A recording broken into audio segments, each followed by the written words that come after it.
Mathematical education के channel पे आप सभी का बहुत बहुत स्वागत है। इस वीडियो में हम लोग convergence of sequence and series से रिलेटेड एक क्वेश्चन लेके आए हैं।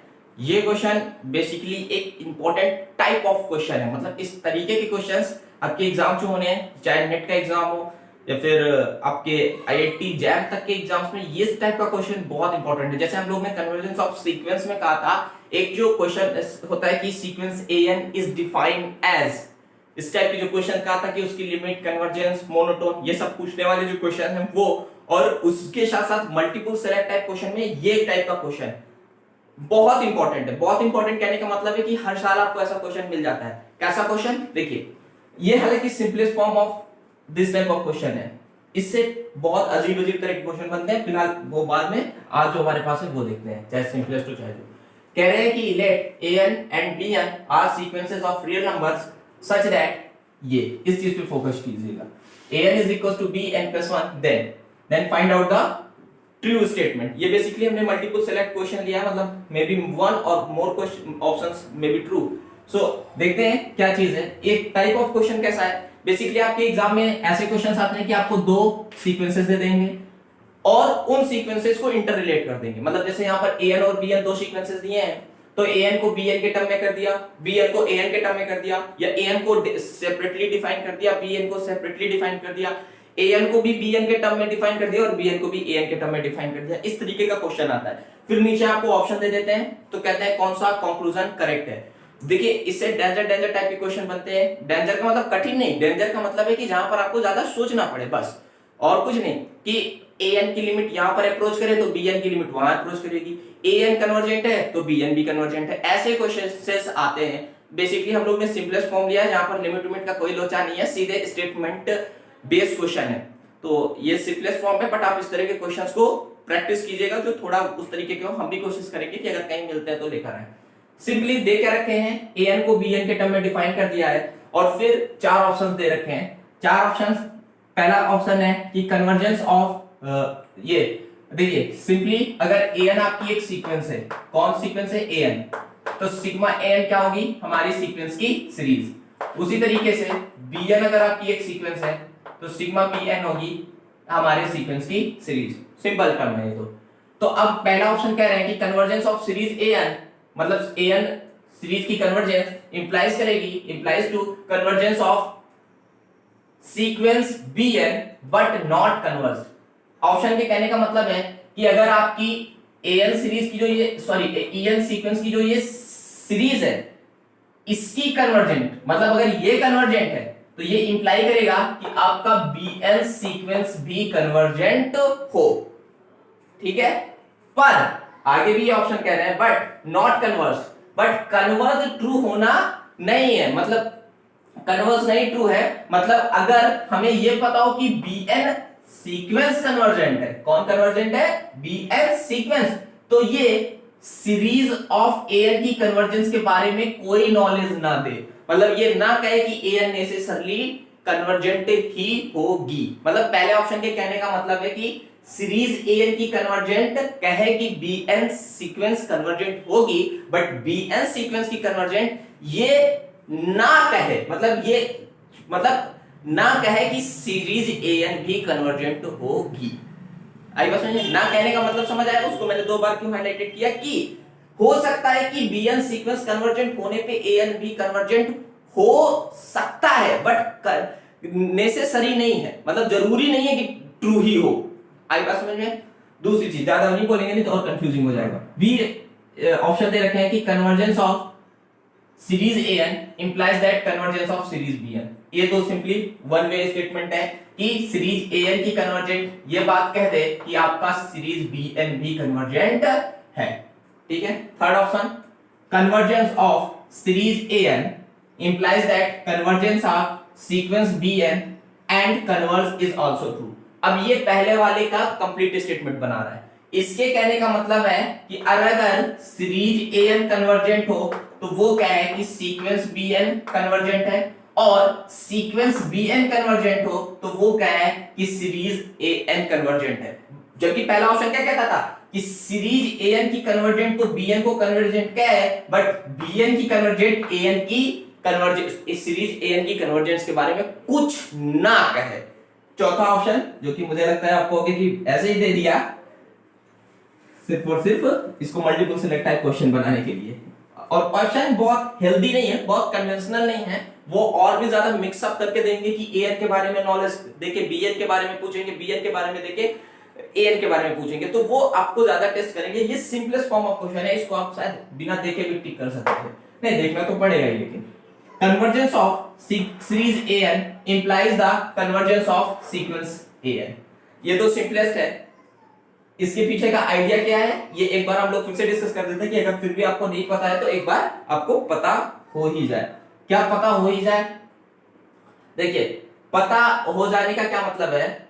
हाँ देखिए, सबसे पहली चीज क्या है कि अगर आपके पास एन, ऐसे एग्जांपल लेते हैं कि एक्सएन आपकी एक सीक्वेंस है, तो सिग्मा एक्सएन क्या होगा? इस सीक्वेंस की सीरीज। ठीक है, दो चीजें हम सिर्फ एक स्टैंडर्ड फॉर्म की बात कर रहे हैं। एक्सएन हो सकता है कि कन्वर्जेंट हो या हो सकता है डाइवर्जेंट हो। ठीक, अगर सीक्वेंस एक्सएन डाइवर्जेंट हुआ तो सिग्मा एक्सएन सीधा ही डाइवर्जेंट हो जाएगा, फिर आपको सोचना नहीं है। जैसे आपको पता है कि एपी डाइवर्जिंग सीक्वेंस है, ये वाली 1 2 3 4, ये सीक्वेंस कैसी है? डाइवर्जेंट, और एपी है। अब अगर आप इसकी सीरीज बनाओ, मतलब इसके समेशन करो इनफाइनाइट टर्म्स का, तो ये भी डाइवर्जेंट होगी, वहां आपको कुछ सोचना ही नहीं है। बट अगर ये सीक्वेंस एक्सएन जो है कन्वर्जेंस हो, ठीक है, कन्वर्जेंस हो, और कन्वर्जेंस कहां पर हो? कन्वर्जेंस हो तो कन्वर्जेंस होने के दो केसेस, क्या केसेस? एक, आपकी सीक्वेंस हो सकता है जीरो की ओर कन्वर्ज कर रही हो, दूसरी चीज हो सकता है आपकी सीक्वेंस जीरो की ओर कन्वर्ज ना कर रही हो। तो अगर आपकी सीक्वेंस जीरो की ओर कन्वर्ज नहीं करती है, उस केस में भी आपकी सीरीज एक्शन कभी भी कन्वर्जेंट नहीं हो सकती। सिंपली मतलब अगर आपके पास मान लो एक सीक्वेंस है ये 2n+1 अपॉन 3n+1, सिंपली आपको समझाने के लिए ये आपकी एक सीक्वेंस है। अब आपको पता है कि ये कन्वर्ज तो करेगी, एक्सएन कन्वर्ज करेगी किस ओर? 2/3 की ओर। अब ये कन्वर्जेंस तो कर रही है लेकिन जीरो की ओर कन्वर्ज नहीं कर रही है, तो मतलब जो सिग्मा ऑफ एक्सएन बनेगा वो कन्वर्जेंट नहीं होगा, वो डाइवर्जेंट होगा। पर अगर आपकी सीक्वेंस एक्सएन जीरो की ओर कन्वर्ज करती है तो हो सकता है कि आपकी सीक्वेंस सीरीज एक्सएन कन्वर्जेंस हो, मतलब हो सकता है, तब भी कोई नेसेसिटी नहीं है, क्योंकि आप जानते हो कि 1/n ये सीक्वेंस जीरो की ओर कन्वर्ज करती है, बट ये एक डाइवर्जिंग सीरीज होती है, मतलब सिग्मा ऑफ 1/n डाइवर्जेंट होता है। तो सिंपली यहां से बेसिकली मैंने कहते हैं कि दो कंक्लूजन आप अपने माइंड में रखिएगा। कौन कौन से कंक्लूजन? पहली चीज, अगर कोई सीरीज कन्वर्जिंग है, कोई सीरीज कन्वर्जिंग है, ये सीरीज उल्टा बोल रहे हैं, तो ये नेसेसिटी है कि आपकी सीक्वेंस जीरो की ओर कन्वर्ज करेगी। और दूसरी चीज, अगर कोई सीक्वेंस जीरो की ओर कन्वर्ज नहीं कर रही है, तो ये नेसेसिटी है कि आपकी सीक्वेंस उस सीक्वेंस की सीरीज कन्वर्जेंट नहीं होगी। मैंने कहा था कि बातें तो बहुत सारी निकल के आती है, लेकिन आपको माइंड में सिर्फ दो चीज रखनी है कि कोई सीरीज कन्वर्जेंट है तो उसकी सीक्वेंस जीरो की ओर कन्वर्जिंग होगी, कोई सीक्वेंस जीरो की ओर कन्वर्जिंग नहीं है तो उसकी सीरीज कन्वर्जेंट नहीं होगी। अब यहां पर कह रहे हैं कि एएन सीरीज कन्वर्जिंग है, तो एएन सीक्वेंस क्या होगा? तो हमारा कंक्लूजन कहता है कि एएन सीक्वेंस जीरो की ओर कन्वर्ज होगा। यहां पर कह रहे हैं कि implies convergence of sequence a n. अरे जीरो की ओर हो या किसी भी ओर हो, आपकी सीक्वेंस एएन तो कन्वर्जिंग हो रही ना, तो मतलब ये तो बिना देखे ही कोई भी ट्रिक कर देगा कि सही ही है, क्योंकि किसी भी सीक्वेंस की सीरीज अगर कन्वर्जिंग है तो उसका सीक्वेंस जीरो की ओर कन्वर्जिंग होना ही है। सिंपली यहीं पे ये क्वेश्चन, ये ऑप्शन खत्म हो जाता है, इसको मिटा देते हैं ताकि हमको थोड़ा ज्यादा स्पेस मिल जाए सॉल्व करने के लिए ना। तो ये सिर्फ मजाक के लिए ऑप्शन दे दिया गया था, आप भी जानते थे, हम लोग भी जानते थे, ताकि ये मल्टीपल सेलेक्ट क्वेश्चन बन पाए। अब बाकी तीन ऑप्शंस में हम लोग की रेस है, हर एक ऑप्शन आपसे कहता है सिग्मा एएन की बात, तो हम लोग क्यों ना सबसे पहले सिग्मा एएन ही निकाल लें। जब भी आपको इस तरीके से एन और n+1 या n-1 के टर्म में हो तो इसका सिग्मा an मतलब an के टर्म्स को जोड़ने के लिए सबसे अच्छा वे, या आप 10th स्टैंडर्ड 11th स्टैंडर्ड से करते चले आ रहे होगे, कॉलम एडिशन होता है। कॉलम एडिशन कैसे, आप a1 निकाल लो, b1 माइनस का b2, a2 निकाल लो, b2 माइनस का b3, a3 निकाल लो, b3 माइनस का b4,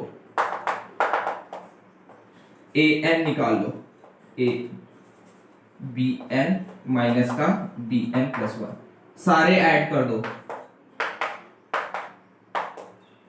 क्या आ जाएगा, सिग्मा ऑफ an, इसको Sn से डिनोट कर लें, ये आ जाएगा b1, सिर्फ ये b1 बचा और लास्ट में माइनस का b ऑफ n+1, bn+1। ठीक है, अब इसकी कन्वर्जेंस पे चेक करते हैं। अगर ये कन्वर्जिंग होगी, इफ an is convergent,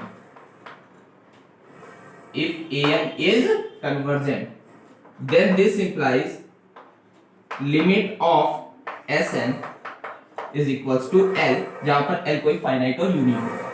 मतलब Sn की लिमिट जो होगी L नहीं लिखते हैं, कैपिटल S लिख देते हैं। ठीक है, क्योंकि कन्वर्जिंग है तो मतलब Sn जो कि सिग्मा an है ये S की ओर जाएगा, जहां पर S कोई भी एक फाइनाइट और यूनिक नंबर होगा। ठीक है, तो अब इस सीक्वेंस, इस सेक्शन को लीजिए, b1 माइनस का bn+1, सारी साइड पे लिमिट लगा दीजिए, तो limit of Sn is equals to limit of bn minus का लिमिट ऑफ bn+1।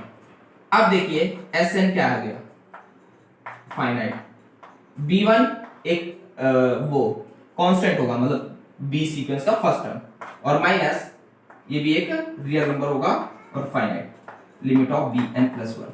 तो मतलब जो आपकी bn सीक्वेंस की लिमिट है, कोई भी वेरिएबल टर्म हो और यहाँ पर n की अप्रोच हो रही है, तो मतलब ये bn के इक्विवेलेंट होगी। आई बात समझिए, क्योंकि जब b काफी इलोंगेटेड हो गया है तो फिर कोई भी यहाँ पर वेरिएबल टर्म हो, जैसे यहाँ पर n+1 है, वो जो होगा वो आ जाएगा b1 माइनस का s, जहां पर b1 भी एक रियल नंबर है फाइनाइट, s भी एक फाइनाइट रियल नंबर है, तो और दोनों यूनिक है तो दोनों का सब्सट्रैक्शन भी यूनिक होगा। मतलब ये क्या आ गया, फाइनाइट एंड यूनिक।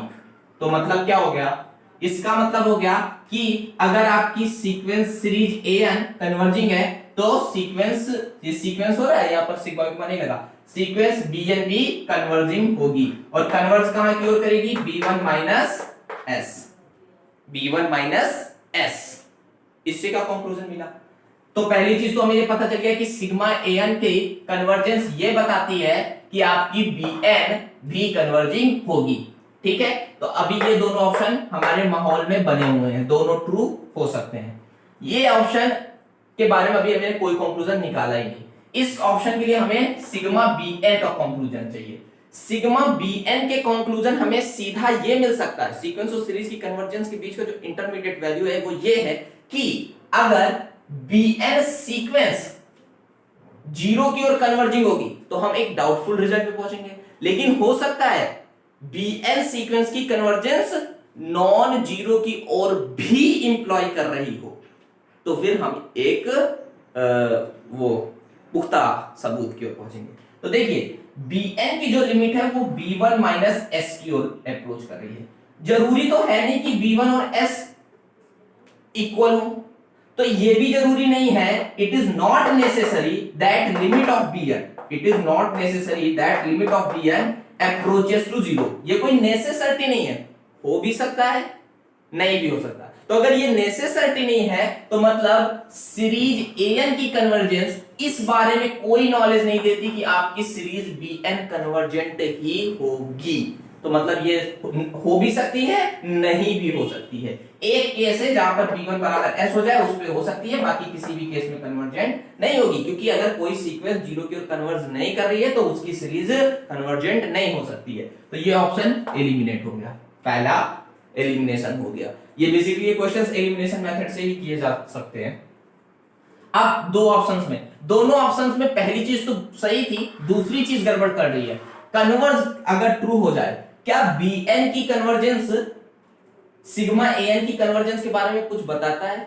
अगर बताता होगा और कन्वर्जिंग ठहराता होगा तो सी करेक्ट है, अगर नहीं बताता होगा तो फिर ए करेक्ट हो जाएगा। तो आइए देखते हैं कि क्या बी एन की कन्वर्जेंस कुछ बताता है।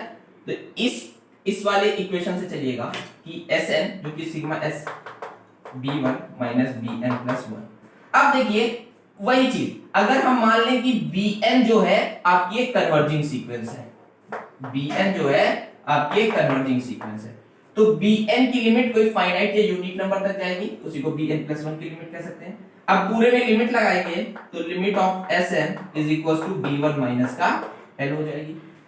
L finite unique, b one finite और यूनिक, तो एस एन की लिमिट भी एक फाइनाइट और यूनिक की हो जा रही है। मतलब अगर बी एन कन्वर्जिंग सीक्वेंस है तो एस एन मतलब सिग्मा एन भी एक कन्वर्जिंग सीरीज होगी जो कि कन्वर्ज करेगी बी वन माइनस एल की ओर। तो मतलब एन सीरीज की कन्वर्जेंस बी एन सीक्वेंस की कन्वर्जेंस को बताती है और बी एन सीक्वेंस की कन्वर्जेंस एन सीरीज की कन्वर्जेंस को बताती है। मतलब both things are implies each and other, that means our C option is correct. A option is not correct क्योंकि यहां कह रहे थे कि but not converge need to be true, but converge true नहीं होना चाहिए। मतलब एन सीरीज की कन्वर्जेंस तो बी एन सीक्वेंस की कन्वर्जेंस बताए, लेकिन बी एन सीक्वेंस की कन्वर्जेंस एन सीरीज की कन्वर्जेंस के ऊपर कुछ नहीं कहे। लेकिन यहां पर वो कहता है कि series a n be convergent होगी, जो कि सी ऑप्शन को हमारे करेक्ट बना देता है। तो ये एक सिंपल क्वेश्चन बनाने की कोशिश की गई थी जहां पर दो ऑप्शन सी और डी करेक्ट थे। वो भी आपने देखा कि जबरदस्ती डी को करेक्ट कर दिया गया, बाकी सी हमारा सही में करेक्ट था और ए को भी उतना कन्वेंशनल तरीके से ऑप्शन नहीं बना पाए। बट एनीवे आप देखिएगा इस तरीके के क्वेश्चंस इंपॉर्टेंट है, कैसे आप कंक्लूजन्स पे पहुंच सकते हो। So thanks for watching.